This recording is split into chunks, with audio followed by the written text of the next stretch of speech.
Raja Saab trailer చూసారా? ఖచ్చితంగా చూడండి. ఫస్ట్ టైమ్ చూసినప్పుడు అంత నచ్చకపోవచ్చు, ఎక్సైటింగ్ అనిపించకపోవచ్చు. ఎందుకంటే మనకి స్టార్ హీరోలంటే గనక ఎలివేషన్స్ ఎక్కువుండాలి, మాసీగా ఉండాలి, ఒక 'కేజీఎఫ్' లాగా, ఒక 'సలార్' లాగా ఉండాలనే ఒక మనం మైండ్ సెట్‌లో ఉండిపోయాం. కానీ రెండోసారి, మూడోసారి చూసినప్పుడు మీలో ఎక్కడో ఒక తెలియన నిగూఢంగా గూడు కట్టుకుపోయినటువంటి ఫీలింగ్స్ అన్నీ బయటకొస్తాయి. అంటే మీరు గమనించినట్టయితే గనక యంగర్ జనరేషన్‌లో ఉన్నటువంటి పెద్ద పెద్ద హీరోలందరూ కూడా కామెడీ ఫిల్మ్స్, కామెడీ రోల్స్ చేయడం పూర్తిగా ఆపేశారు. అన్నీ పాన్ ఇండియా ఫిల్మ్స్ అన్నీ కూడా 'సాలార్', 'కేజీఎఫ్' లాంటి ఫిల్మ్సే అందరూ చేస్తున్నారు. తద్వారా ఏంటంటే మనకి ఆ ఇన్నోసెన్స్ అనేది ఇప్పుడు సినిమాల్లో కనిపించట్లేదు. 'ప్రభాస్' అంటే రియల్ పాన్ ఇండియా హీరో ఆయన.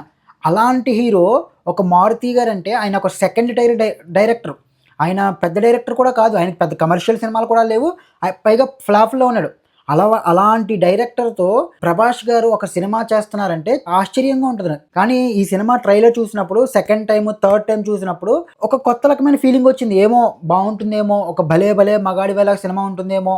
నాకు బాగా నచ్చిన విషయం ఏంటంటే 'ప్రభాస్' గారు ఎక్కడా కూడా నేనొక పెద్ద హీరోని అన్నట్టు నటించలేదు. ఒక చిన్న హీరో ఎలా నటిస్తాడో అలాగే నటించాడు ఆయన సినిమాలో.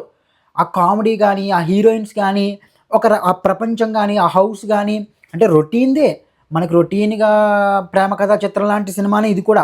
కాకపోతే 'సప్తగిరి' గారు ఇలాంటి క్యారెక్టర్‌లన్నిటి ద్వారా ఏంటంటే ఆ ముగ్గురు హీరోయిన్‌లు 'ప్రభాస్' గారు తన యొక్క స్టార్‌డమ్‌ని పక్కన పెట్టేసి ఒక కొత్త హీరోలా నటించడం ఇవన్నీ కూడా మనకి ఆ పాత వింటేజ్ సినిమాని తీసుకొస్తాయేమో అనిపిస్తుంది. అంటే ఆబ్వియస్‌గా 'ప్రభాస్' గారిలో ఇదివరకు ఉన్నటువంటి ఆ స్లాంగ్ గానీ, ఆ వాయిస్ మాడ్యులేషన్ గానీ కంప్లీట్‌గా లేవు.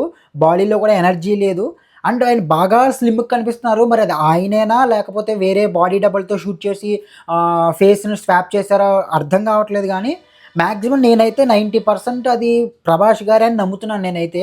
ఎక్సైటింగ్. ఫస్ట్ ట్రైలర్ చూసినప్పుడు అంత ఎక్సైటింగ్‌గా అనిపించలేదు గానీ, చూసే కొద్దీ కూడా ఎక్సైటింగ్ అనిపించింది. ఏదో అంటే ఒక ఆహ్లాదకరంగా అనిపించింది. ఏదో చాలా కాలం తర్వాత ఒక ఫ్రెష్ కామెడీని అంటే ఫ్రెష్ కామెడీ కాదు కానీ, ఒక వింటేజ్ కామెడీని మళ్ళీ చూడబోతున్నామేమో అన్న ఫీలింగ్ అయితే నాకొచ్చింది. ఈ ట్రైలర్ మీద లేకపోతే ఈ సినిమా మీద మీ అభిప్రాయం ఏంటో కూడా నాకు తెలియజేయండి. That's it. జై హింద్.